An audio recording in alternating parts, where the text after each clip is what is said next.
kita datangkan pengusaha terigu. Saya butuh make up. Kemarin saya bicara dengan Ibu Wardah, Ibu Nurhayati Wardah. Itu dia juga sekarang sedang mencari reseller, karena sekarang ini reseller beliau, UMKM mereka tuh, beliau tuh rata-rata orang non muslim, dan mereka tuh kuat itu membeli produk-produk Wadah terus dijual lagi. Jadi itu yang saya minta tolong. Jadi mohon maaf Bu Menteri, saya ini tidak apa-apa Umi, insya Allah kita saling bantu, karena saya juga mengingat memori saya kembali tadi.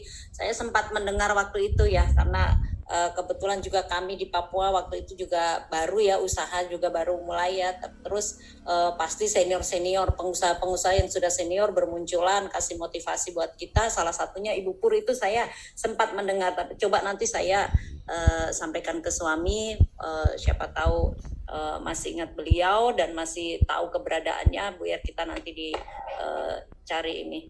Iya.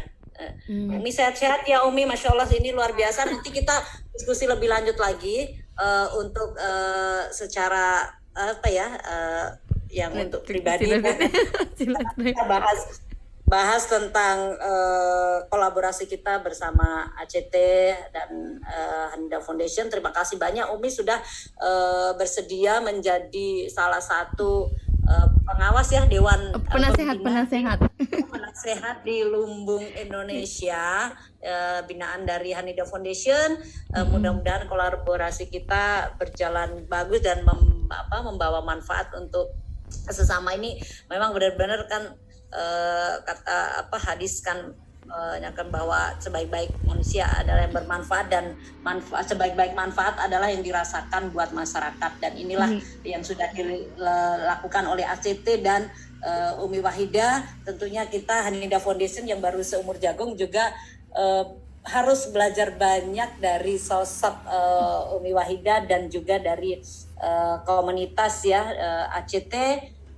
Mudah-mudahan semua bisa berjalan lancar. Kita saling mensupport, saling menyemangati. Baik, terima kasih. Ini waktu sudah berjalan terus. Kayaknya Reno juga lagi di jalanan ya. Iya. Jadi supaya teknis lagi bisa kita persingkat lagi waktunya. Terima kasih. Baik, makasih Bu Menteri Umi Wahidah. Mungkin Kang Reno, mangga.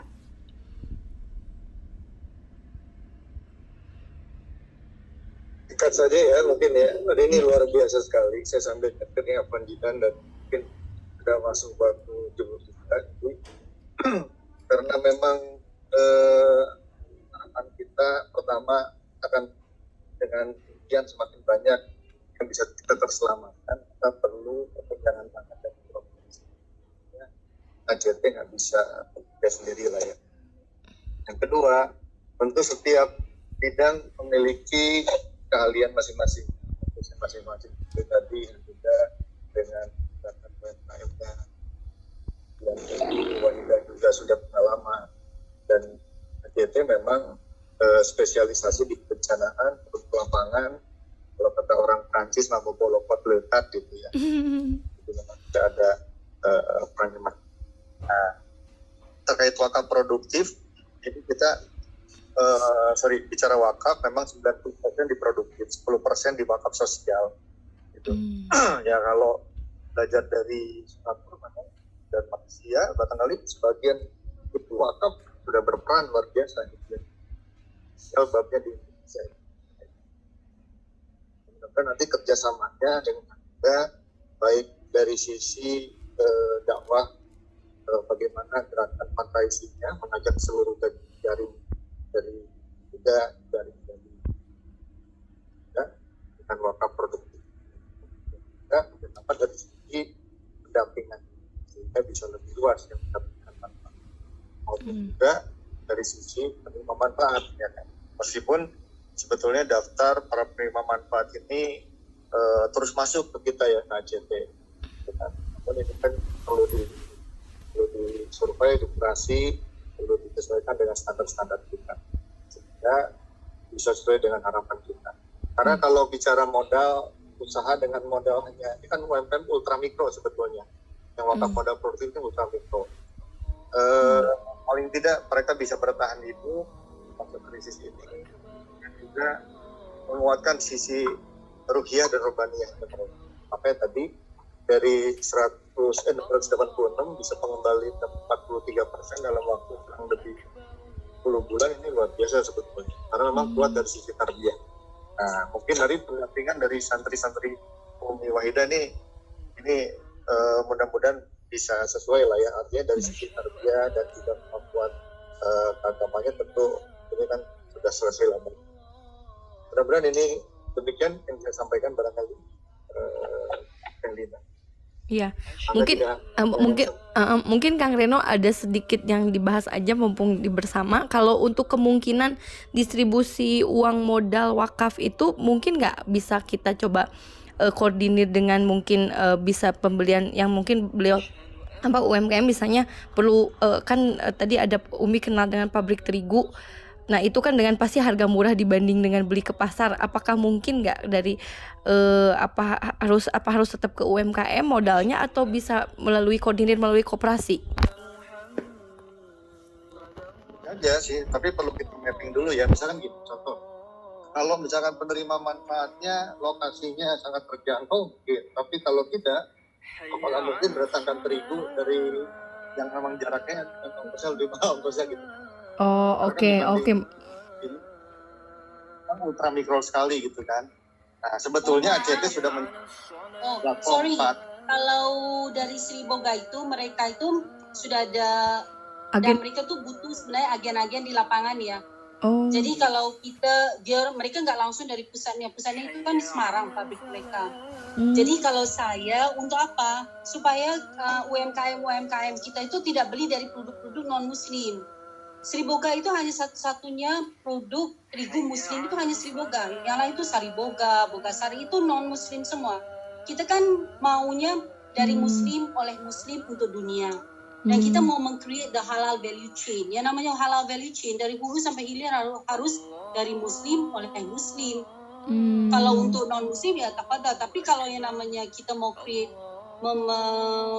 menciptakan mata rantai halal ya dari awal sampai akhir itu. Saya itu selalu kan pernah cerita bagaimana satu pabrik ikan asin di Malaysia itu memproduksi ikan asin. Yang kita tahu ikan asin itu jelas halalan toiban karena dari laut. Tapi salahnya karena yang punya pabriknya orang Cina nggak ngerti tentang halal haram, apalagi najis mutawasito, mughallada dan muhaffafa itu mereka nggak ngerti sama sekali. Jadi pemilik pabrik ini punya banyak anjingnya. Jadi setiap hari anjingnya kerjaan itu garu-garu badannya itu di ikan asinnya itu. Jadi ikan asin itu sudah banyak dengan bulu anjing. Terus kita makan umat Islam. That's why very important untuk benar-benar produk itu halalan toiban barokah. Dari hulu, dari materinya itu sudah harus dari Muslim, oleh Muslim dan untuk dunia. Jadi saya minta tolong, karena Sri Boga ini, Pak Alwin ini orangnya very, very social. Dan beliau memberikan modal 5 juta untuk usaha-usaha fried chicken, terus untuk bikin roti, untuk kue-kue rumah tangga, UMKM, pokoknya 5 juta dia bagi. Dan dalam bentuknya terigu, dan itu yang bisa menjadi modal untuk UMKM. Jadi kita nggak perlu kasih modal uang, jadi juga nggak perlu mengeluarkan uang, hanya mungkin dalam bentuk pendampingan. Tapi dari Sri Boga ini akan memberikan. Nanti kita cari lagi BUMN, mungkin dari gula, karena kan yang namanya kita mau bikin kue pasti butuh gula, butuh terigu dan yang lain-lain. Jadi kita cari aja pengusaha-pengusaha, kalau bisa ya pengusaha Muslim, nanti mereka yang danai. Karena daripada mereka ke siapa-siapa yang kita belum kenal, lebih baik kan ke UMKM kita yang jelas anggota dari kita pasti lebih kenal. Itu maksud saya. Jadi Sri Boga itu sudah ada standby, mereka mau. Dan Sri Boga bukan hanya terigu aja, juga mereka di susu ini. Jadi Pak Alek adiknya Pak Awin itu beliau di susu kambing etawa. Terus saya minta tolong Ibu Menteri, minta tolong sounding ke Pak Menteri Pak Nadiem Makarim. Jadi Pak Nadiem Makarim kan yang punya Gojek. Jadi kami sekarang kan dari UMKM binaan pondok pesantren, alumni kami, itu mereka mengeluh. Jadi Gojek ini bisa dibilang memeras. Jadi dari supir-supir Gojek ini mereka harus bayar untuk ikut di Gojek. Terus UMKM yang untuk menjadi bagian dari Gojek ini mereka juga harus bayar. Jadi 2 kaki. Dan itu keuntungannya sangat besar untuk Gojek. Jadi minta tolong, bilang Pak Menteri kan sudah kaya, janganlah tambah kaya, kesian kan bangsa kita. Saya kalau lihat, kami itu sangat tergantung dengan Gojek ini, karena kami kan punya pabrik roti, pabrik tahu, tempe, Sulaiman, terus kami punya pabrik cookies dan yang lain-lain. Itu kan butuh Gojek untuk mengirim produk-produk kami. Dan kami kasihan kalau mereka itu diperas, sudah diminta bayarannya ke kita, UMKM